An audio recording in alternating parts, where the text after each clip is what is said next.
बेटी बचाओ और बेटी पढ़ाओ और बेटी का अपमान, बेटी की संरक्षण नहीं, और आपके सरकार के द्वारा नंगा नृत्य कराना, ये भारतीय संविधान में कहां से खिलवाड़ है। और आपके मुख्यमंत्री मुखदर्शक बने हुए हैं, और हमारे अगर विपक्ष के माननीय नेता राहुल गांधी जाते हैं तो आज मणिपुर में उनको घेर लिया जाता है और उनको स्थल पर जाने का नहीं दे रहा है। आज उनको इंफाल में नहीं जाने दे रहा है। मणिपुर की राजधानी इंफाल है। कहां तक सत्य है? इस सरकार में अगर आवाज उठाए तो आप ईडी और सीडी का गुलाम बनेंगे। आज अगर इनको कोई मुद्दा उठाना सही तो आप जो है प्रशासनिक महकमे में आप फंसेंगे। यही नीति है सरकार की।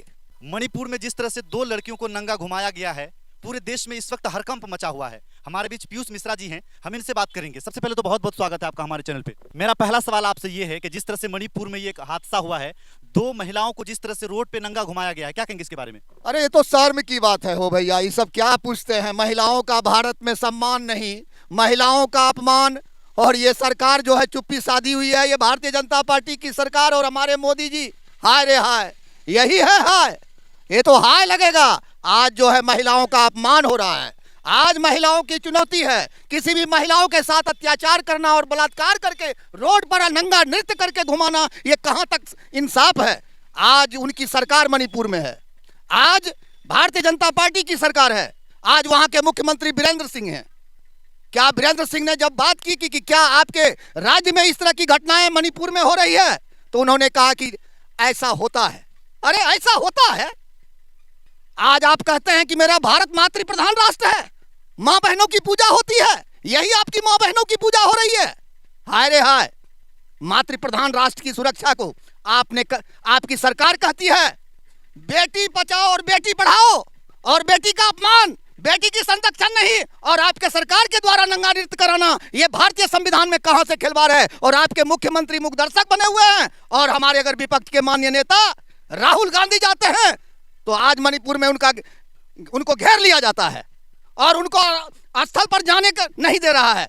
आज उनको इंफाल में नहीं जाने दे रहा है। मणिपुर की राजधानी इंफाल है। कहां तक सत्य है? इस सरकार में अगर आवाज उठाए तो आप ईडी और सीडी का गुलाम बनेंगे। आज अगर इनको कोई मुद्दा उठाना सही तो आप जो है प्रशासनिक महकमे में आप फंसेंगे। यही नीति है सरकार की। यह सरकार को चुल्लू भर पानी में डूबना चाहिए। यह सरकार की नीति अन्याय हो रही है। ये जान लीजिए कब जनता जाग चुकी है। आज सैकड़ों एफआईआर हो गए। आज पत्रकार, आप लोग के जैसे पत्रकार अगर मुख्यमंत्री से पूछते हैं तो कहता है कि ऐसा ही होता है मेरे राज्य में, ऐसे रोज रोज जो है एफआईआर होते रहते हैं। हाय दुर्भाग्य, यही असम्मान। आज आप जानिए कि आज जो है वहां पर 371 संविधान धारा के तहत आज पहाड़ी क्षेत्रों में आज आदिवासियों के साथ दुर्व्यवहार किया जा रहा है और आदिवासियों के साथ वहां पर मणिपुर में नंगा नृत्य किया जा रहा है, और सरकार हमारी चुप्पी साध कर बैठी है। यही हमारी देश की लोकतांत्रिक व्यवस्था है। इस लोकतांत्रिक व्यवस्था में और मोदी सरकार में हम इनकी भर्त्सना करते हैं कि आप अविलंब इस पर कार्रवाई करें, और आप विपक्ष की आवाज को दबाने का काम करते हैं, चाहे सदन से बाहर तक। ऐसा नहीं होना चाहिए। हम यही कहेंगे कि अभी भी मातृ प्रधान राष्ट्र को इस सुरक्षा के लिए आप तत्पर रहें और आप महिलाओं का सम्मान करें। आज महिलाओं के प्रति जो है आस्था रखें। जब तक महिला हमारी नहीं रहेगी तो मेरा जो है कभी भी हमारे देश का जननी है, मेरी मां है, मेरी बहन है। मेरी बहन और मां का रक्षा करना आपका धर्म है, और आप जो है सरकार में बने हुए हैं, आपको सोचना चाहिए। एक सवाल मैं आपसे ये करना चाहूंगा पीयूष मिश्रा जी कि अभी जो है राष्ट्रपति के पद पर द्रौपदी मुर्मू बैठी हुई है, और वो भी जो है आप जान रहे हैं कि उसी दल से आते हैं। इस तरह से जो घटना हुई है, द्रौपदी मुर्मू जो है बिल्कुल चुप्पी साधी हुई, क्या कहेंगे इसके बारे में? देखिए, राष्ट्रपति हैं, सम्मानदायक उनका पद है, वो जो है दायरे में रहती है।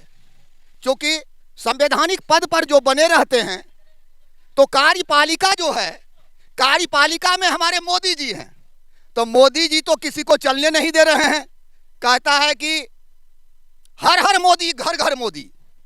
कहता है एकोहम द्वितीयो नास्ति, कि मेरे सामने में कोई नहीं है, मेरे सामने में कोई नहीं है, मेरा पंगु बन के रहो।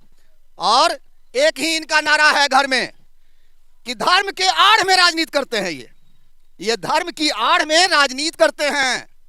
इनको दलित, पीड़ित, शोषित, विद्यार्थी, किसान, किसी की इनको होश हवास नहीं है। सिर्फ इनको कैसे सत्ता पर कायम रखें और कायम बरकरार रहे और हमारे भारत को ध्रुवा बनाकर ध्रुवीकरण की राजनीति कर गुमराह करें। एक तरफ मोदी सरकार कहती है कि बेटी बचाओ बेटी पढ़ाओ, ये नारा जो है बुलंद हो रहा है, लेकिन इस वक्त फेल नजर आ रहा है। क्या कहेंगे इसके बारे में? मैं पहले आपको पत्रकार जी बोल चुका कि इस सरकार में बेटी पढ़ाओ नहीं, बेटी हटाओ, बेटी हटाओ और बेटी को नंगा नाच करो, यही हमारा मोदी जी का फरमान है। और ये इनका जू नहीं रेंग रहा है। वैसे मुख्यमंत्री को अविलंब बीरेंद्र सिंह को बर्खास्त करना चाहिए। उनको गद्दी लायक नहीं है। क्या बात है कि अब तक मोदी जी उनको बना के रखे हैं। हमको लगता है कि सूत्रधार हैं और ये हैं हिंसा फैलाना। आज एक बात बताइए कि जब जब चुनाव होता है, जब जब चुनाव आती है, तब तक मोदी जी अपना कारनामा करते हैं।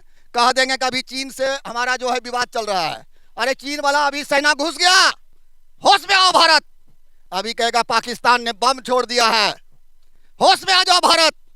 ये लोगों को, हमारी भोली भाली जनता को गुमराह करने का एक साजिश है। हम यही कहेंगे आम जनताओं को, ऐसी हिंसक सरकार को आगामी 2024 में करारा जवाब देकर, और जो देश की हित के लिए, देश की भलाई के लिए, जो देश की उन्नति के लिए, जो देश को सींचा है, हमारे चहेता राहुल गांधी जी जैसे ईमानदार और निष्ठ, कर्तव्यनिष्ठ जो है, आज तक कोई नेता नहीं है। आज उनके परिवारों के द्वारा देश में बलिदानी दी है और आज उसको सदन से आउट किए हैं और आज सुप्रीम कोर्ट में केस दायर किए हैं। ये कहां तक सच है, इसकी सच की समीक्षा करने वाला अभी भारत में नहीं है। एक ही सच झूठ का समीक्षा करने वाला मोदी जी है और मोदी जी जो कहेगा वही होगा। लेकिन संविधान खतरे में है। हम आवाम से यही कहेंगे कि जागिए, आने वाला कल में इनको चुनौती दीजिए। और मणिपुर और किसानों के साथ हिंसा हुआ, उस समय कहां थे? इनके मंत्री के द्वारा कुचला गया किसानों को। आप देखें कहां था उस समय इनकी सरकार। और आज मणिपुर हिल रहा है। आज जो है उड़ीसा की हालात भी वैसे चल रही है। ऐसे ऐसे राज्यों की दुर्दशा को देखते हुए हम तो यही कहेंगे कि अगर आम जनताओं में थोड़ा सा भी विवेक होगा तो इनको 2024 में सबक सिखाने का काम करेंगे।